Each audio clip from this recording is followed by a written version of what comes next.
Hi everyone, welcome to AmiS's channel. If this is your first time here and you want to watch this story to improve your English language, start now by subscribing to the Elder Tree Mother. There was once a little boy who had taken cold by going out and getting his feet wet. No one could think how he had managed to do so, for the weather was quite dry. His mother undressed him and put him to bed, and then she brought in the teapot to make him a good cup of elder tea, which is so warming. At the same time, the friendly old man who lived all alone at the top of the house came in at the door. He had neither wife nor child, but he was very fond of children and knew so many fairy tales and stories that it was a pleasure to hear him talk. "Now, if you drink your tea," said the mother, "very likely you will have a story in the meantime." "Yes, if I could think of a new one to tell," said the old man. "But how did the little fellow get his feet wet?" asked he. Said the mother, "that is what we cannot make out. Will you tell me a story?" asked the boy. "Yes, if you can tell me exactly how deep the gutter is in the little street through which you go to school." "Just halfway up to my knee," said the boy promptly. "That is, if I stand in the deepest part. It is easy to see how we got our feet wet," said the old man. "Well, now I suppose I ought to tell a story, but really I don't know anymore." "You can make up one, I know," said the boy. "Mother says that you can turn everything you look at into a story, and everything, even that you touch. But those tales and stories are worth nothing.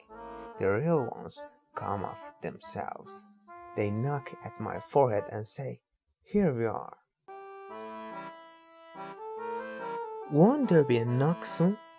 asked the boy, and his mother laughed as she put elderflowers in the teapot and poured boiling water over them.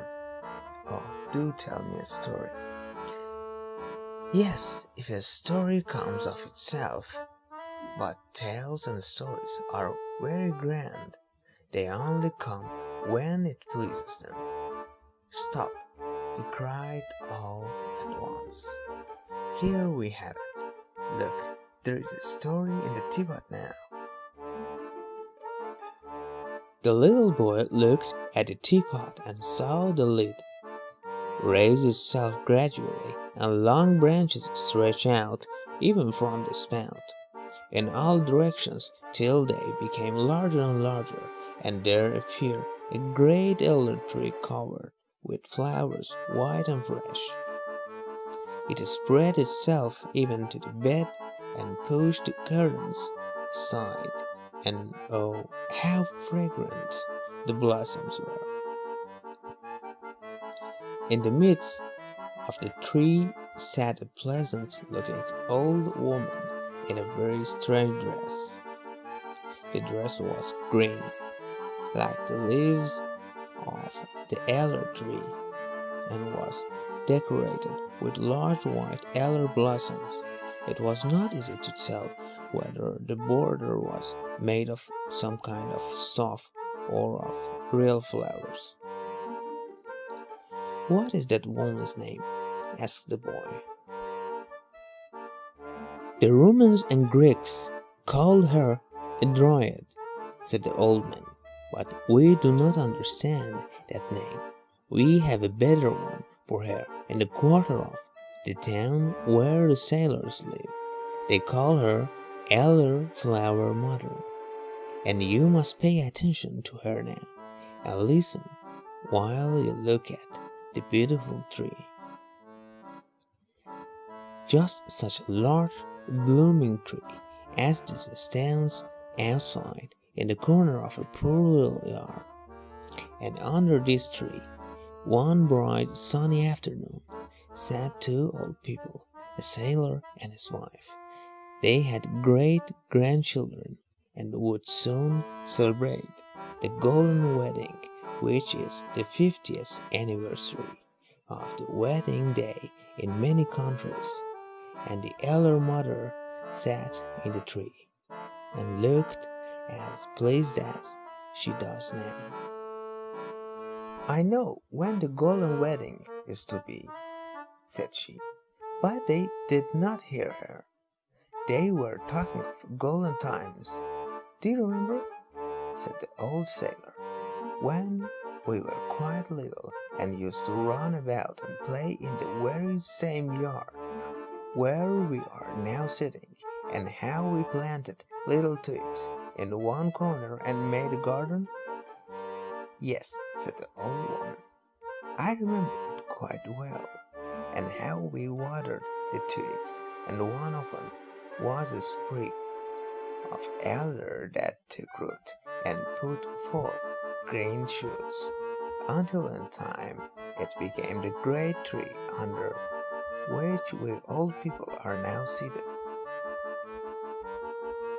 "To be sure," he replied, "and in that corner yonder stands the water pot in which I used to swim my boat that I had cut out all myself, and it sailed well too, but since then I've learned a very different kind of sailing."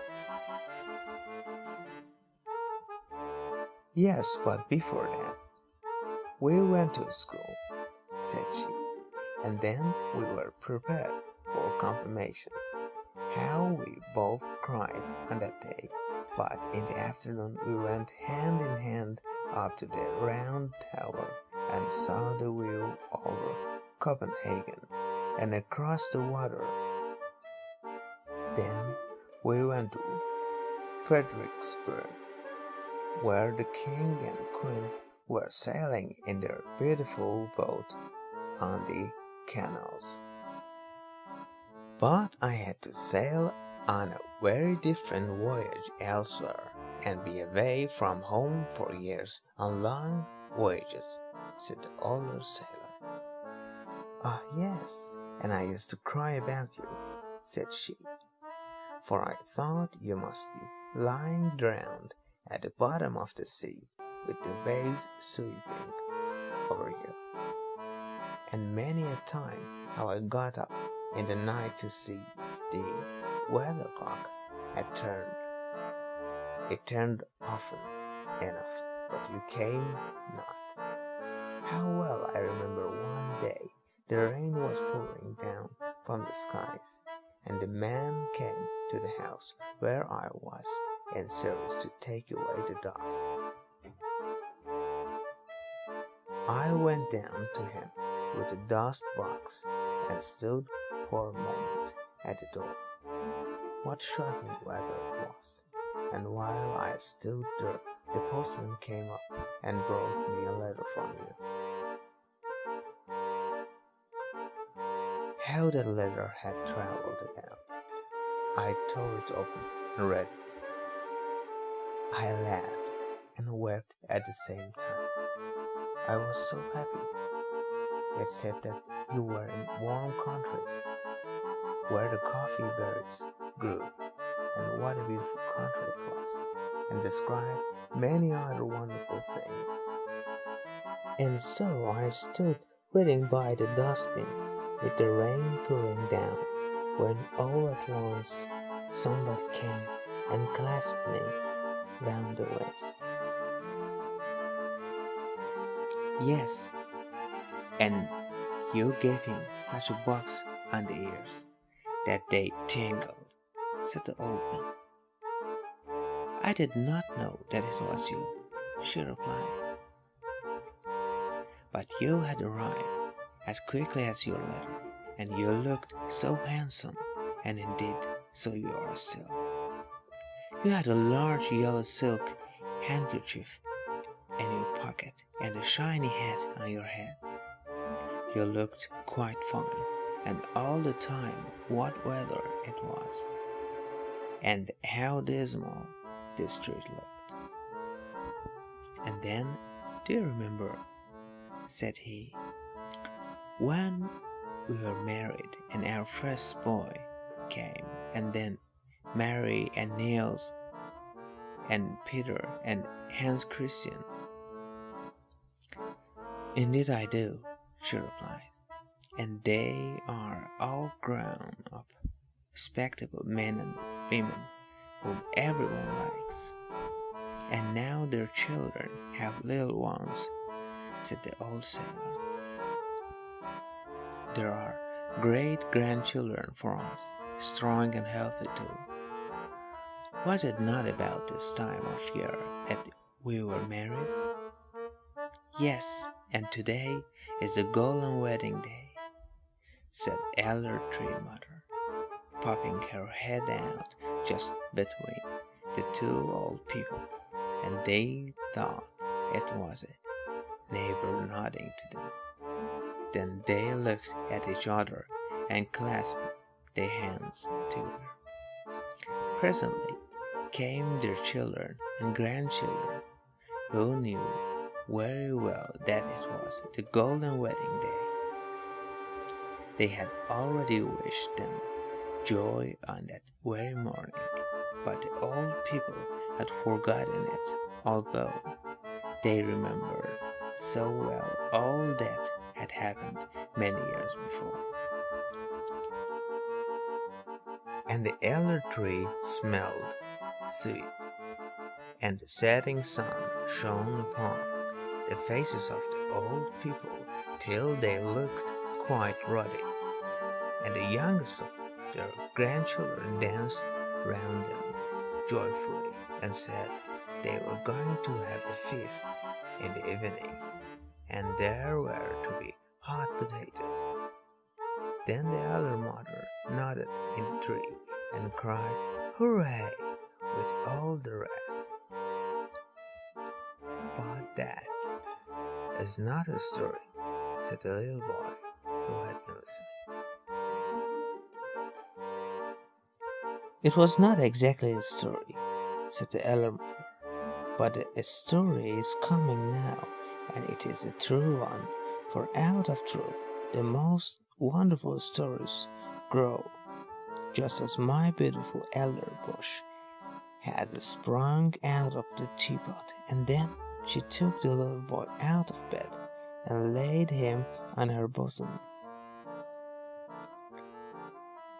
and the blooming branches of elder closed over them, so that they sat, as it were, in a leafy bower, and the bower flew with them through the air in the most delightful manner. Then the elder mother all at once changed to a beautiful young maiden, but her dress was still of the same green stuff, ornamented with a border of white elder blossoms, such as the elder mother had worn. In her bosom she wore a real elder flower, and the wreath of the same was entwined in her golden ringlets. Her large blue eyes were very beautiful to look at. She was of the same age as the boy, and they kissed each other and felt very happy. They left the arbor together, hand in hand, and found themselves in a beautiful flower garden which belonged to their home. On the green lawn their father's stick was tied up. There was life in this stick for the little ones, for no sooner did they place themselves upon it than the white knob changed into a pretty neighing head with a black flowing mane and 4 long, slender legs sprang forth. The creature was strong and spirited, and galloped with them round the grass plot.